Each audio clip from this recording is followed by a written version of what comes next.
we've just been on a wee shopping spree. Parts have arrived from Auto Centre. So I've got a 16-inch fan. So we'll chuck that over there. Fill the whole radiator up. MSD 6AL box has arrived. Spark plug 8.5mm leads. MSD blaster coil. Clamp. And some wiring. Some hose clamps. Hose clamps for the radiator hoses. And some fuses. And then some more crimp clamps, new oil folder, a wee bit shorter, some more wiring, and then last but not least, our MSD distributor for our 355 motor. So we better get that in the car now, start wiring all the ignition up. So get on to that. So we've just drilled some holes through the dash for our oil pressure and water temperature gauge. Here's the wiring loom for it, so I extended the wires. They are felt on the chassis themselves, so all you got to do. So what we're doing here now is got the battery where we want it sitting, so we're going to make a mount for that. So what we're going to do now is run the positive cable from there up the tunnel up to there to our switch. So it's going to be the positive, and obviously the positive goes on the switch side to the starter motor to the alternator. Yeah, so what we're gonna do now is make that cable from there to there. So what we've done now is we've ran the wire, the main wire out through there to the switch to the starter motor, and then the starter motor to the alternator. So obviously the big wire there, you can't really see it, that runs across there. So everything just needs to be cable tied in now. So that's all the bulk of the wiring done. Well, not the bulk, the main power wire. What we're going to do now is run some power wire to the fuse block. So that's going to power our fuel pump, fans, ignition, and water pump. Then obviously we've got relays for the fuel pump and for the fan. So it's going to go through there as well. So what we can do next is run a power wire from there to there, and then that's going to be probably like a splice from over and over and over to give powers. So before we put this Dizzy in, I know it's at TDC, but I want to make sure it's on the right firing stroke. So what we're going to do is turn the motor over, put my finger over the spark plug hole, and when it goes psh, we know it's on the firing stroke. So, and then I can put it at TDC. So what we'll do is we'll video that. It's hard to put the camera down somewhere in the car. Much easier, second person. But make do with what we got today. Everyone's working. So we don't see too much, but you better hear it.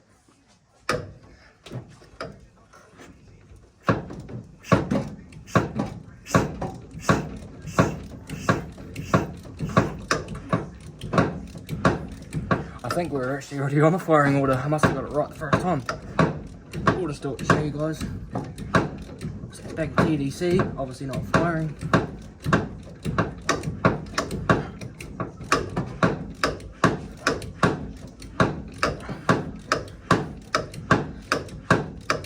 Oh, here we go, hear that?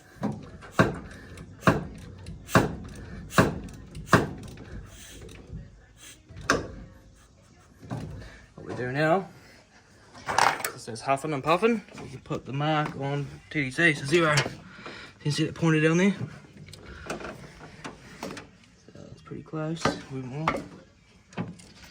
A wee bit more. Right there, TDC. So what we can do now is get this new Dizzy. Before we chuck the new Dizzy in, we've got proper gear mesh lube, so we can put that on the cam gear. Otherwise, we don't want that braking. Stuffing it out. So what we'll do now is we'll do that. Just put all that lube on. So what we're going to do is have the wire at the front and then pointing at number 1 or at the front.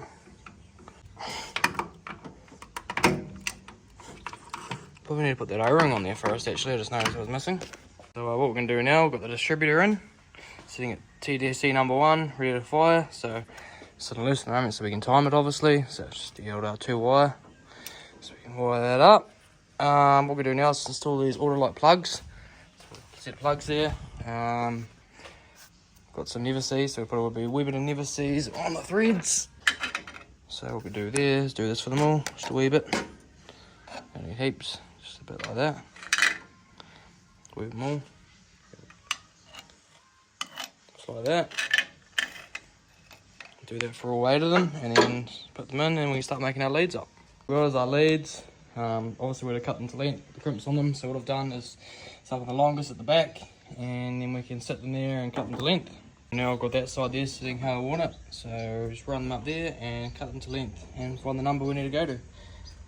What we're doing here is obviously crimping them, so what we're doing is that set up for there, and we just run that around there and then twist it, and then that'll get that off for us. So we're getting pretty close now to getting it started. So we've made the old leads up for the old right hand bank, so just got to crimp the ends on the left hand bank now. Obviously we're just wiring it up at the moment, so we've started wiring. Got our wee fuse box, couple relays, relay for the fuel pump, relay for the fan. So yeah, so she's getting along. We've got the fuel pump, it's all wired up. We're starting to wire this MSD box in now, and yeah, so obviously got the wires run. We're just gonna obviously put some P-clamps on them, make an earth up for the battery and make an earth up for the engine to the chassis. The fuel pump's wired. Starter motor's all wired up. That won't work obviously because we haven't got a battery hooked up yet.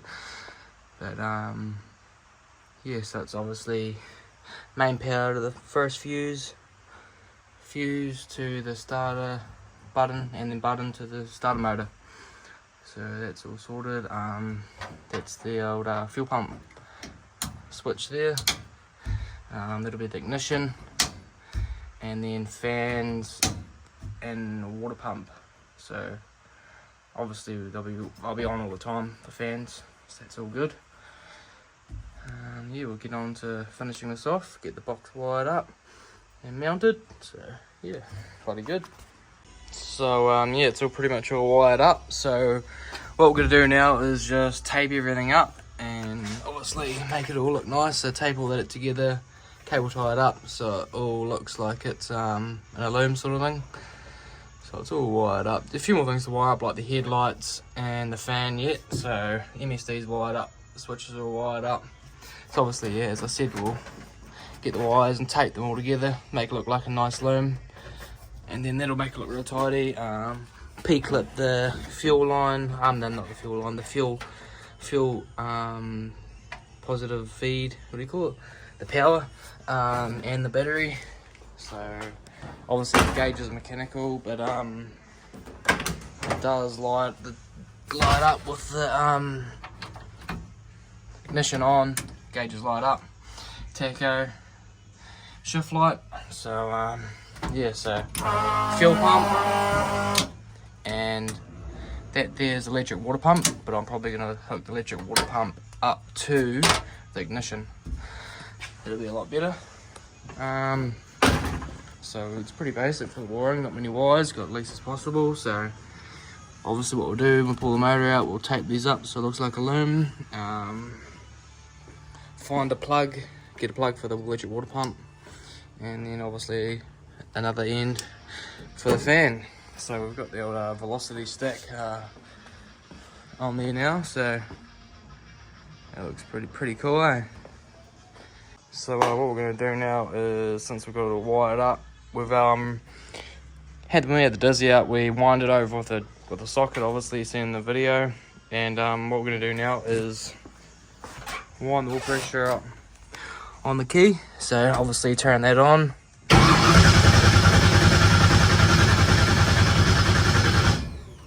It's a 50 pound. And what we're going to do now is start her up. What we'll do now is we'll chuck this all back together. So obviously put our bearing caps on, the matched ones obviously from the other side, and then stick that back in there. Just like that.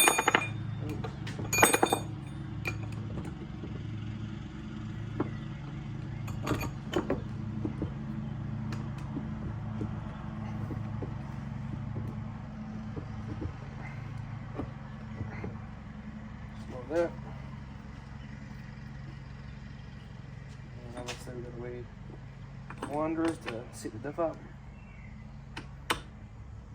And then the caps clean out.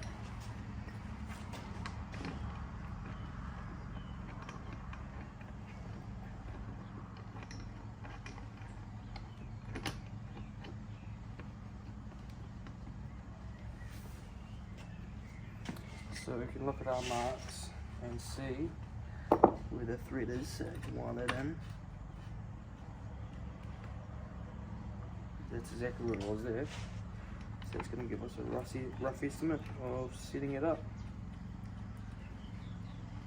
That could be right just about there.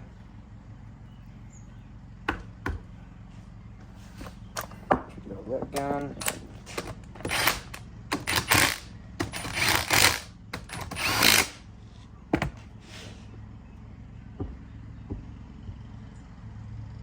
No free play, no backlash, so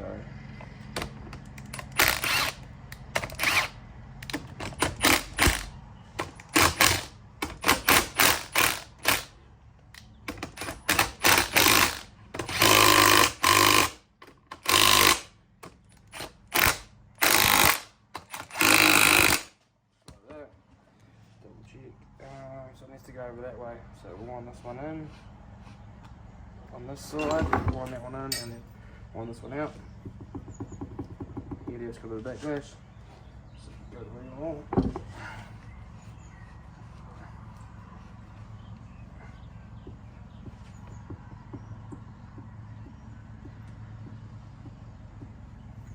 Spudge a bit more.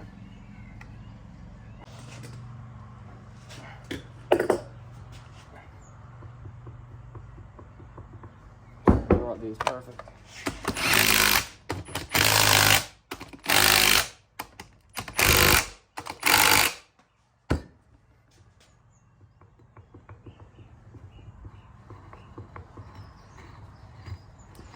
We'll spin over. Feels pretty good. I'm 100% capable that that's right. Even if I'm going to get the DTI gauge out and measure it, which I'm going to do actually, show you guys. So we've got our DTI gauge, DTI stand, so we're going to magnetic base, so boom, just like that, she's on. There's the adjuster there. Set it there for now. This one here, wind it open. Put the gauge in it. And then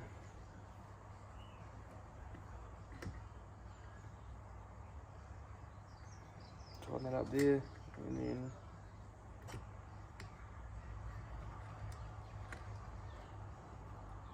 like that, and loosen it off a wee bit, screwing it in. So we're just getting ready to put this diff head in, and we just go look at the housing and realise it's missing a stud, and they're a special stud. So what I've done is obviously got some bolts and nuts, so we've got a bolt, and I'll go underneath the car. Got the bolt, and then welded in just a wee couple tacks on the inside of the housing. So we're good. We've cleaned all the housing out, got it all nice and clean in there. So what we're going to do now is run a bit of silicone around there, then we're going to chuck the stiff head in. We're about to chuck some silicone on. Fun fact, got this genuine Nissan silicone here. It's red, and I really hate red silicone, but I've got it. It's free, and it's a good way to use it up since it's not my car. But so what we'll do now, obviously it'd be nice using a gasket, but that's out of the picture, I suppose. Run that all along the whole way around there. You get the old finger. And smooth it in. How fucking ugly orange gasket is, but it's alright. It's alright. So continue doing that. So we've got the old diff head sitting there now. We've obviously put the mini spool in it and then set it up, the DTI gauge. So a bit of silicone around there. Should definitely not leak. Pretty ugly. I'd normally use a gasket, but that's all good. I've done it before. I did it in my school actually. So the paper ones keep breaking. So what we're gonna do now is lift this bad boy in. So we'll get under there. It's not actually that heavy, but it's gonna be awkward. Shit.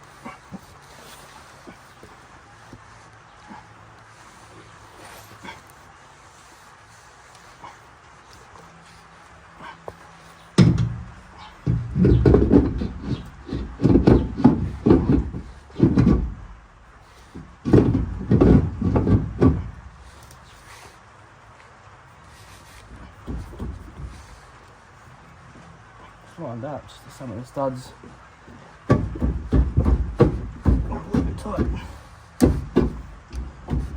The rubber mallet halfway on.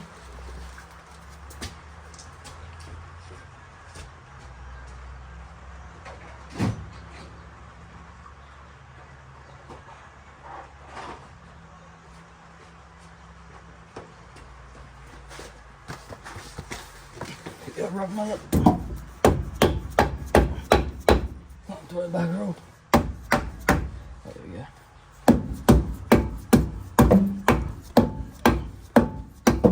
So some of the studs might have a wee bit of bend in them.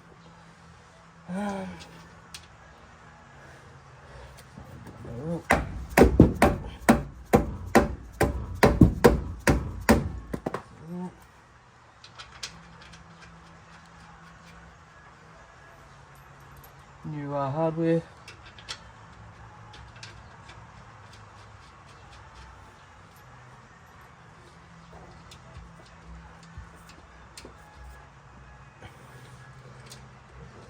Off yet, so let's work that in.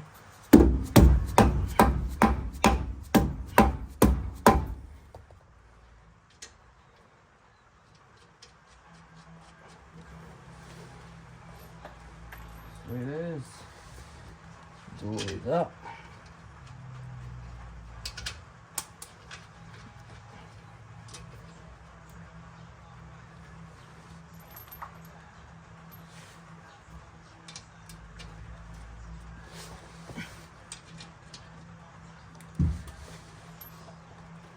Get the old socket onto it.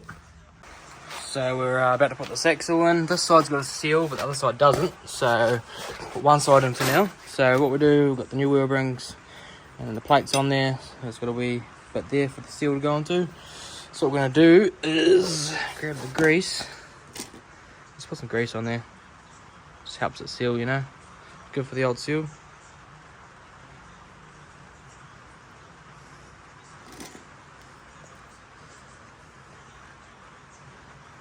Grease on there. Leave it on the old spline. Just because it's all fresh, no oil. Nothing but a bit of grease right now. So we'll grab a rag. Don't even know where they are. There's one down there, go grab it. Put you on pause. That's what we've done. Put a bit of silicone on there, now flange, and we're going to chuck this axle in, so you should be able to see that from there hopefully, maybe not.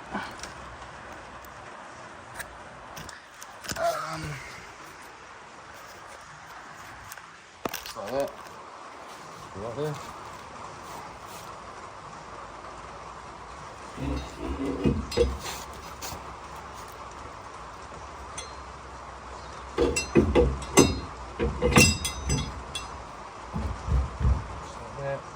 Temper top of hammer.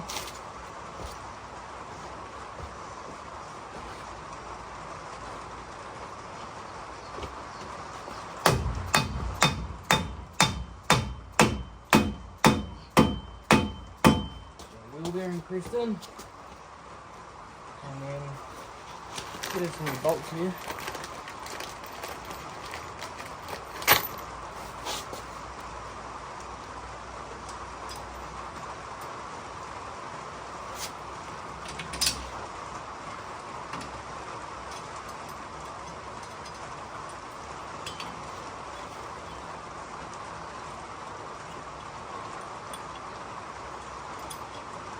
Where have I got?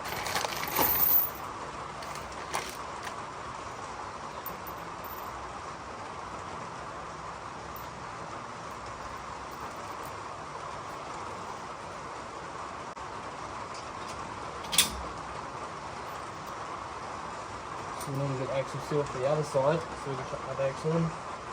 All we can do now is obviously start getting a drive shaft built up. So I've got, I'll show you guys in a minute.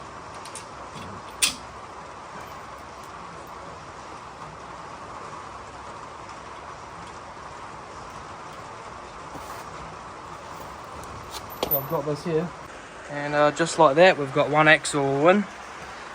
We're spinning fairly nicely. No rear brakes, obviously. Burnout car, so we don't need them. What we're going to do now is go get a burnout rim, try it on, make sure it fits, see what it looks like. So I've got the old 15-inch steely on it. Like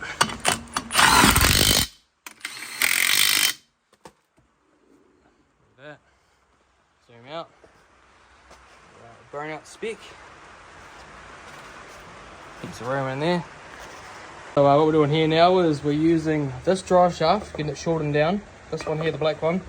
But we need the yoke off this one, because that's a C4 yoke, and it's obviously a manual yoke. So what we're going to do now is rip the yoke off this one, and then we don't need that anymore. So we'll do that now.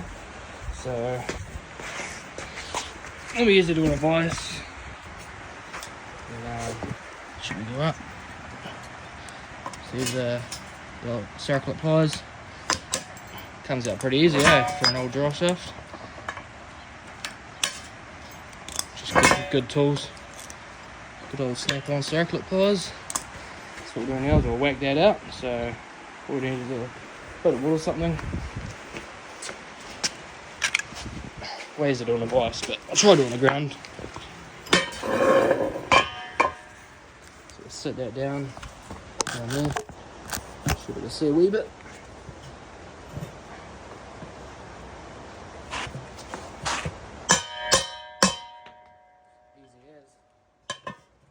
Look at that, straight out.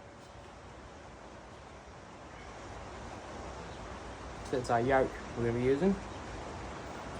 So we don't need that here anymore. And we're going to use, do the same with this one here. Pull the yoke off this.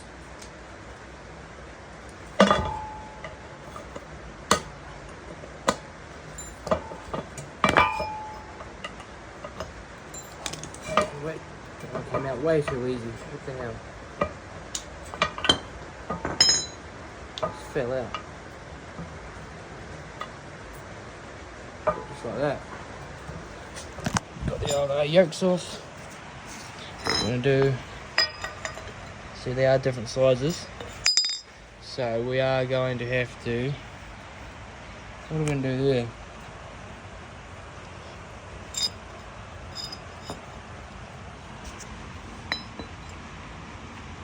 Completely different size. That's 1350, they're quite a big one, and it's 1310. That's why. I would like to use 1350, but you probably have to buy one, and it's going to get pretty expensive. What we can do is probably cut that off and put that on our shaft. Yeah, we'd probably do that, because 1350 is going to be too big for the diff. We'd have to buy another one for the diff, so yeah. It's not that much power, so small tyres, it should be all good. Got that off the old man. So it's a C4 drive shaft, same size all the way. So it's the right yoke. What we'll do is get it chopped down, be around about there, I've measured it yet, and get the yoke re-welded on. And new UJ there while we're there. And then a couple U-bolts, and it's a drive shaft done, so it's going to work out nice and easy. So that's already a custom made drive shaft, because normally they're small and go out big. Like, I'll show you guys, I might have one over here.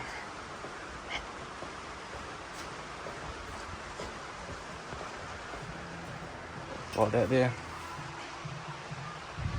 So yeah, that one's a same size all the way, which means it's easy to chop down. If it's big like that, it means you can't really chop it down.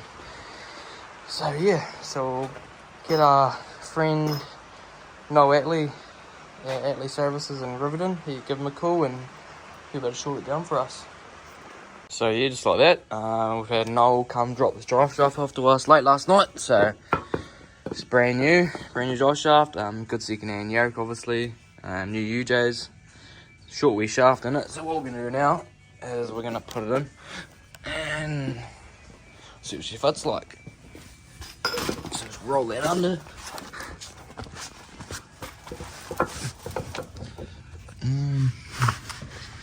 Chuck the old yoke in first. We still have to make it safety hoop for it first as well. Should be pretty easy to do.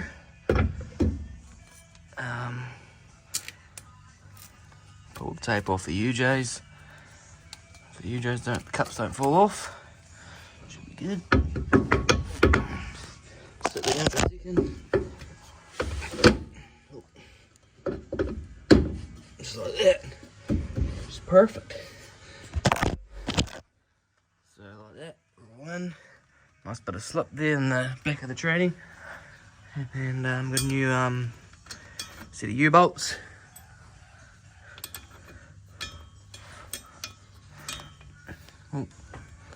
Turn it around. Put the phone down for a second.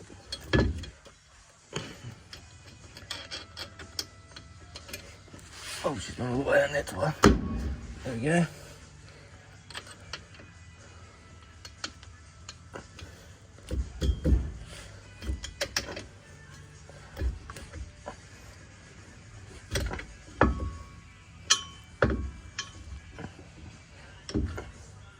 So just sit there, squeeze in a little bit, just like that. Put nuts on it, bolts on it, and there we go. Our drive shaft is done. So what we're gonna do is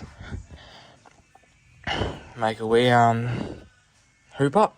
In case she ever has an issue, she won't fly through the floor and take the old seat out and take your ass or leg out. So yeah, we'll get onto that next.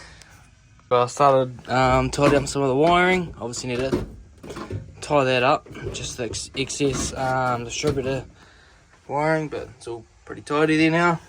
That wire there is going to be for the relay for the fan. So we've got that all screwed in there now. As you can see, we've got our battery there, shifter. What we've done is wired an inhibitor switch up, so no one starts it when it's not in park and drives away by itself. So as you can see there, I will hold the phone like that for you and show you. See it there? It's in reverse. Obviously it's not starting any other gears. So that works really good. And just like that, she's getting pretty close to being a done burnout car. So in the next video, you'll see us starting it up for the first time and running it in and seeing what she sounds like.